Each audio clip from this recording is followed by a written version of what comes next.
Hello friends, the polytechnic classes में आपका स्वागत है। तो आज हम इस वीडियो लेक्चर के अंदर भी संप्रेषण के प्रकार के नेक्स्ट जो प्रकार हैं, जैसे भाषा के आधार पे, उसमें हम लोग प्रीवियस वीडियो में किस पे पढ़े थे? संगठन के आधार पे। इसमें हम क्या पढ़ेंगे? भाषा के आधार पे जो संप्रेषण को डिफाइंड किया गया है, संप्रेषण के प्रकार को भाषा के आधार पे जो डिफाइन किया गया है उस पे हम लोग आज बात करेंगे। तो चलिए फटाफट आप इस वीडियो लेक्चर को अपने दोस्तों के पास, जूनियर्स के पास शेयर कर दे, चूंकि पार्ट बी हिंदी सेक्शन काफी इंपॉर्टेंट होता है आपके लिए। वो भी द पॉलिटेक्निक क्लासेस पूरी मेहनत जोर शोर के साथ आपके साथ शेयर कर रही है।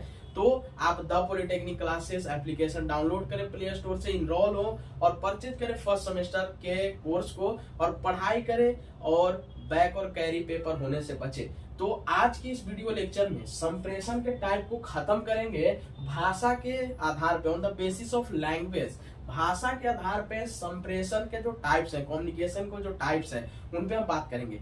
मेनली वीडियो के अंदर ज्यादातर अगर हिंदी वर्ड्स का यूज करेंगे तो आपको समझने में भी आसानी होगी और आप चीजों को क्लियरेंस दे पाएंगे, आप चीजें समझ पाएंगे और आप नोट्स बनाए। नोट्स इस वीडियो के नीचे ही मिलता है, ये नहीं कि यूनिट वाइज पूरा भरा हुआ मिल जाएगा, नहीं।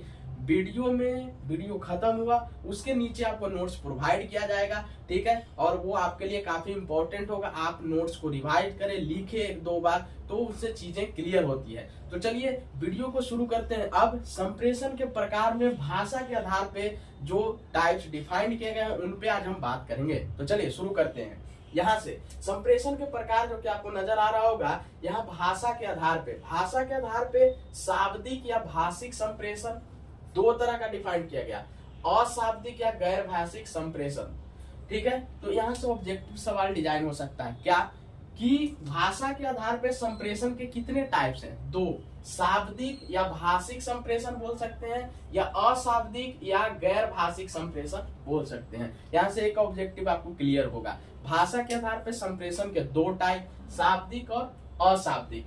अब शाब्दिक संप्रेषण पे हम बात करेंगे। पहला एक एक करके, शाब्दिक संप्रेषण क्या है? बोलता है शाब्दिक बोले तो आपको शब्द समझ में आ रहा होगा, शब्द। तो बोला वैसा संप्रेषण जिसमें शब्दों का प्रयोग हो। किसका? शब्दों का प्रयोग करके संदेश प्रेषित किया जाता है, ठीक है। क्या? वैसा संप्रेषण जिसमें शब्दों का प्रयोग करके संदेश प्रेषित किया जाता है उसे शाब्दिक संप्रेषण कहते हैं। वो शाब्दिक संप्रेषण कहलाता है, ठीक है। किसका यूज किया जाता है? शब्दों का। किसके लिए? संप्रेषण करने के लिए, संदेश प्रेषित करने के लिए, ठीक है। उसे हम क्या बोलते हैं? उसे शाब्दिक संप्रेषण बोलते हैं, ठीक है। अब शाब्दिक संप्रेषण दो प्रकार के होते हैं, तो यहाँ से भी एक ऑब्जेक्टिव सवाल डिजाइन हो सकता है। सबसे पहला ऑब्जेक्टिव सवाल होगा कि भाषा के आधार पे संप्रेषण दो टाइप का, शाब्दिक अशाब्दिक। और अब शाब्दिक संप्रेषण भी दो टाइप्स के होते हैं। क्या? शाब्दिक संप्रेषण भी दो टाइप्स के होते हैं। कौन कौन? एक मौखिक संप्रेषण और दूसरा लिखित संप्रेषण। पहला मौखिक संप्रेषण और दूसरा लिखित संप्रेषण, ठीक है। मौखिक संप्रेषण क्या होता है? जब कोई संदेश मुख से उच्चारित करके किसी दूसरे व्यक्ति को दिया जाता है उसे मौखिक संप्रेषण कहते हैं। अब देखिए, शाब्दिक आया और शाब्दिक का दो, मौखिक लिखित। शाब्दिक शब्द का यूज होगा संप्रेषण में, और मौखिक में जब कोई संदेश मुख से बोल के उच्चारित करके किसी दूसरे व्यक्ति को दिया जाता है उसे मौखिक संप्रेषण कहते हैं। इसका क्या लाभ है? लाभ हानि, एडवांटेज डिसएडवांटेज दोनों पे बात करते चलेंगे, ठीक है। इससे आपका नंबर इंक्रीज होगा इस तरह से लिखने से, ठीक है। इसके क्या लाभ है? तो इसमें समय की बचत होती है। अगर हम यहाँ से मौखिक संप्रेषण करेंगे तो हमारा टाइम सेव होगा, ठीक है। अब यह धन की भी बचत करता है क्योंकि हम मुख से उच्चारित करके चीजें बोलते हैं। तीसरा, यह काफी प्रभावशाली होता है। यह प्रभावशाली होता है कैसे? अभी मान लेते हैं कि अगर कोई गलती कर लिया, कोई गलती किया है क्लास के अंदर, मान लिए हैं दो बच्चा लड़ाई कर लिया, उससे आप फोन पे बात कीजिए, ठीक है। तो वो क्या करता है कि ऐसे मतलब कि उससे जो पूछना चाहेंगे उसका जवाब अगर वो तुरंत नहीं दे रहा है, मतलब कुछ लफड़ा हो रहा है करके, ठीक है। अब अगर लिखित में अगर मान लेते हैं मैसेज से बात कर रहे हैं, क्या हुआ था, क्या करना है, कैसे, ठीक है, तो वो सोच समझ के जवाब देता है। इसलिए जो मौखिक संप्रेषण होता है ना, वो प्रभावशाली होता है। क्या होता है? वो प्रभावशाली होता है, ठीक है।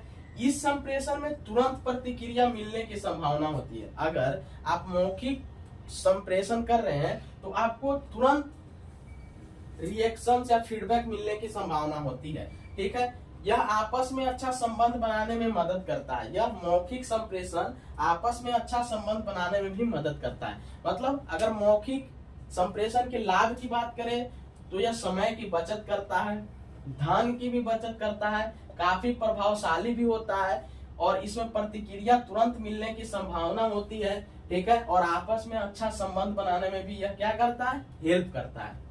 अब इसके हानि पे भी बात कर लेते हैं। किस पे? हानि। लाभ पे हमने बात किया, अब हानि। इसमें दोनों पक्षों की उपस्थिति आवश्यक है। अगर मौखिक संप्रेषण हो रहा है तो दोनों पक्ष की उपस्थिति आवश्यक है, ठीक है। इसमें कोई रिकॉर्ड नहीं होता है, जिसके कारण भविष्य में किसी विवाद को सुलझाना मुश्किल होता है। अब देखिए, मौखिक संप्रेषण है, मौखिक संप्रेषण होगा तो उसका कोई रिकॉर्ड मिलेगा क्या? नहीं। और रिकॉर्ड नहीं मिलेगा तो ये भविष्य में अगर कोई विवाद होता है तो उसको सुलझाना काफी मुश्किल होता है। अगर मान लेते हैं कि कोई आदमी आपको आके बोल दे कि जाओ 2 बीघा जमीन तुमको हम दे दिए, ठीक है, आप उस पर खेती भी कर रहे हैं 2 साल से, ठीक है, आपके पास कोई कागज नहीं है, वो क्या था? मौखिक संप्रेषण था कि दे दिया।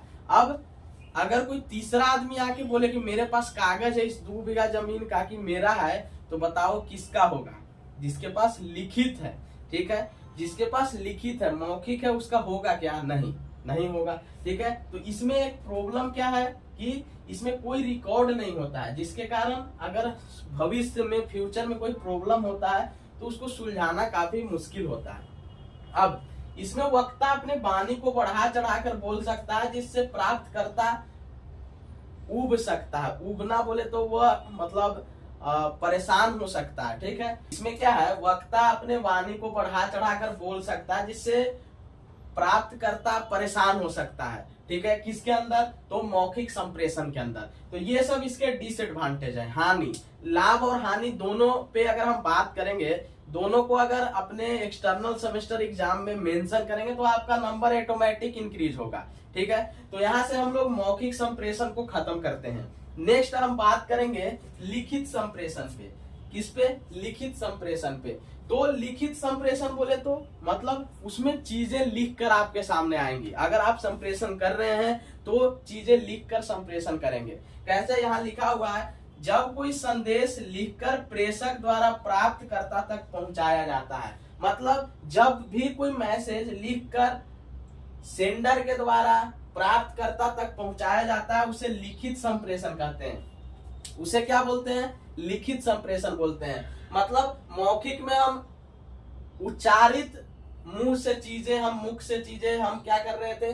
दूसरे प्राप्तकर्ता तक पहुंचा रहे थे। यहाँ लिखित संप्रेषण में संदेश को प्रेषक के द्वारा प्राप्तकर्ता तक क्या करके लिख कर पहुंचाया जाता है, उसे लिखित संप्रेषण कहते हैं। उसे क्या बोलते हैं? लिखित संप्रेषण बोलते हैं, ठीक है। अब इसके भी लाभ और हानि, एडवांटेज डिसएडवांटेज दोनों पे बात कर लेते हैं। अगर हम इसके एडवांटेज पे बात करें तो कहता है इसका लिखित प्रमाण रहता है जो भविष्य में काम कर सकता है। जैसे अभी एग्जाम्पल दिए थे कि कोई बोल दिया था कि आपका 2 बीघा जमीन हो गया, अब 2 साल बाद तीसरा आदमी आके आपको कागज दिखा देता है, बोलता है नहीं ये तो मेरा है। किसका होगा? जिसके पास कागज है, लिखित प्रमाण है। वही लिखित संप्रेषण में इसका लिखित प्रमाण होता है जो भविष्य में काफी महत्वपूर्ण होता है, काम करता है।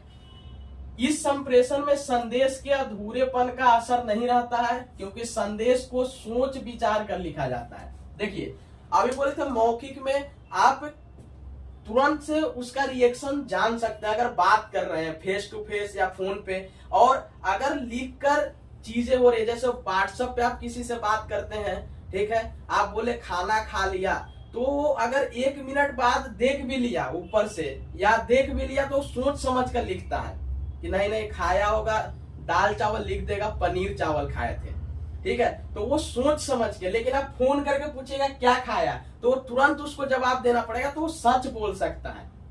मतलब ये है कि अगर इसमें इस संप्रेषण में संदेश के अधूरेपन का असर थोड़ा कम हो जाता है, क्योंकि संदेश को सोच विचार कर लिखा जाता है, ठीक है। अब इसमें दोनों पक्षों की उपस्थिति आवश्यक नहीं होती है। देखिए, लिखित संप्रेषण के अंदर दोनों पक्ष का होना जरूरी नहीं है, लेकिन मौखिक संप्रेषण के अंदर दोनों पक्ष का होना जरूरी था, ठीक है। यहां से अब इसके हम हानि पे बात करते हैं। किस पे? हानि पे। तो इसमें टाइम तो ज्यादा लगेगा, इसमें अधिक समय लगता है, ठीक है, क्योंकि चीजें सोच समझकर डिजाइन करके लिखा जाएगा। अब इसमें गोपनीयता का अभाव होता है, क्योंकि संदेश का लिखित प्रमाण होता है। अगर कोई चीज आपको हाइड करके रखना है तो इसमें वो चीज थोड़ा प्रॉब्लम होता है, क्योंकि उसका लिखित प्रमाण, संदेश का लिखित प्रमाण होता है। अब यह खर्चीला होता है, मतलब मौखिक आप मुख से बोल रहे थे, कुछ पैसा नहीं लग रहा था, लेकिन लिखित संप्रेषण में आपको पैसा खर्च करना पड़ेगा, ठीक है। इसमें शीघ्र प्रतिक्रिया मिलने की संभावना कम होती है। वही बोले, अभी लिखित संप्रेषण के अंदर क्या होता है, आपको जो फीडबैक है, रिएक्शंस है, वो मिलने का संभावना थोड़ा टाइम लग सकता है, मिलेगा पर टाइम लग सकता है, ठीक है। तो इसमें शीघ्र प्रतिक्रिया मिलने की संभावना कम होती है, लेकिन मौखिक संप्रेषण में ज्यादा था। मौखिक संप्रेषण में आपको क्या था कि प्रतिक्रिया मिलने का संभावना काफी ज्यादा था। अब हम लोग इसके भाषा के आधार पे शाब्दिक और शाब्दिक का दो टाइप, मौखिक और लिखित संप्रेषण दोनों पे बात कर लिया। अब हम लोग भाषा के आधार पे संप्रेषण का जो दूसरा प्रकार था, कौन सा, अशाब्दिक या गैर भाषिक संप्रेषण, हम इस पे बात करेंगे, ठीक है। अशाब्दिक संप्रेषण या गैर भाषिक, ये कहता है इस संप्रेषण में भाषा का प्रयोग नहीं किया जाता है। इस संप्रेषण में भाषा का प्रयोग नहीं किया जाता है, ठीक है। इसमें संकेतों से, आंखों से, मुंह के हाव भाव से एवं स्पर्श, संपर्क आदि से संदेशों को प्रेषित किया जाता है। देखिए, अगर शाब्दिक अशाब्दिक की बात करें तो अशाब्दिक में भाषा का प्रयोग नहीं किया जाता है। अगर किसी भी संदेश को दूसरे प्राप्तकर्ता तक पहुंचाना है तो चाहे तो संकेत का यूज कर सकते हैं, आंख का यूज कर सकते हैं, उसका फेशियल एक्सप्रेशन बोले हाव भाव का यूज कर सकते हैं, स्पर्श संपर्क का यूज कर सकते हैं, उससे हम संदेशों को प्रेषित करते हैं, मतलब भेजते हैं, ठीक है। अब इसके अंदर अगर 2-4 पॉइंट लिखे हैं, उनपे आप वहां पे मेंशन कर सकते हैं अपने एग्जाम के दौरान, अगर यहाँ से सवाल डिजाइन होता है तो, कि भाषा के आधार पे संप्रेषण के टाइप, जो संप्रेषण के प्रकार है उनकी व्याख्या करें, उनपे प्रकाश डाले। तो यहाँ से आप शारीरिक भाषा पे अगर हम बात करें, ठीक है, तो शारीरिक भाषा में आप फेशियल एक्सप्रेशन जैसे चेहरा से आप चीजों को समझ जाते हैं। अब चक्षु संदेश, ये पर्यायवाची शब्द है, आंख को चक्षु भी बोलते हैं, किसको, आंख को। अब आंख से भी संदेश दिया जाता है, ठीक है, आंख से भी संदेश दिया जाता है। दूसरा, सांकेतिक भाषा, किसी भी अंग से, शरीर के अंग से अगर कोई कम्युनिकेशन, कोई संप्रेषण हो रहा है, जैसे इशारा से, ठीक है, तो वो भी अशाब्दिक संप्रेषण के अंदर आता है। तीसरा, पराभाषा या शाब्दिक लक्षण, जैसे आवाज से कहाँ पे कितना तेज बोलना है, कहाँ पे थोड़ा स्लो बोलना है, या शब्दों के जोर से, तो इस पे भी हम अशाब्दिक संप्रेषण का यूज करते हैं। एक है सामीप्य भाषा, मतलब जगह के अकॉर्डिंग यहाँ पे अशाब्दिक संप्रेषण का यूज होता है। और नेक्स्ट है स्पर्श भाषा, जो स्पर्श पे बात किए थे, जैसे छूना, कस के पकड़ना, चुंबन, सिर पर हाथ फेरना, गले लगाना, ये सब भी संप्रेषण का एक संप्रेषण करने का एक वे है, ठीक है, जिससे कि संदेश को भेज सकते हैं, ठीक है। अब जैसे कोई बहुत दिन बाद आता है तो गला मिलता है, ठीक है, या सिर पे हाथ रखना, ये सारे कुछ क्या है, अशाब्दिक संप्रेषण है, कम्युनिकेट हो रहा है, ठीक है, पर इसमें कोई भाषा का यूज नहीं हो रहा है, ठीक है, इसमें किसी भी तरह का भाषा का यूज नहीं हो रहा है। तो ये सारे कुछ किसके अंदर आएंगे, अशाब्दिक संप्रेषण के अंदर आएंगे। किसके अंदर, अशाब्दिक संप्रेषण के अंदर। तो यहां से हमने संप्रेषण के प्रकार दोनों को खत्म किया, संगठन मतलब ऑर्गेनाइजेशन के अकॉर्डिंग में और भाषा के आधार पे, दोनों को यहाँ पे हमने देखा। और भाषा के आधार पे दो तरह का जो शाब्दिक और अशाब्दिक था, शाब्दिक में मौखिक और लिखित पे बात किया, और अशाब्दिक में हम इन चीजों पे बात किया, शारीरिक भाषा, सांकेतिक भाषा, पराभाषा या शाब्दिक लक्षण, सामीप्य भाषा या स्पर्श भाषा। तो इसी के साथ आपका संप्रेषण के जो प्रकार थे वो क्या होते हैं, खत्म होते हैं। संप्रेषण के प्रकार खत्म होते हैं। आपके नोट्स इस वीडियो के नीचे मिल जाएंगे, वीडियो लेक्चर के नीचे। तो यहाँ से हमने संप्रेषण के प्रकार को देखा। तो अब हम लोग नेक्स्ट वीडियो में नेक्स्ट टॉपिक पे बात करेंगे। तब तक आज के लिए बस इतना ही। आप बने रहे द पॉलिटेक्निक क्लासेस के साथ। नेक्स्ट वीडियो में मिलते हैं नेक्स्ट अपडेट के साथ। धन्यवाद।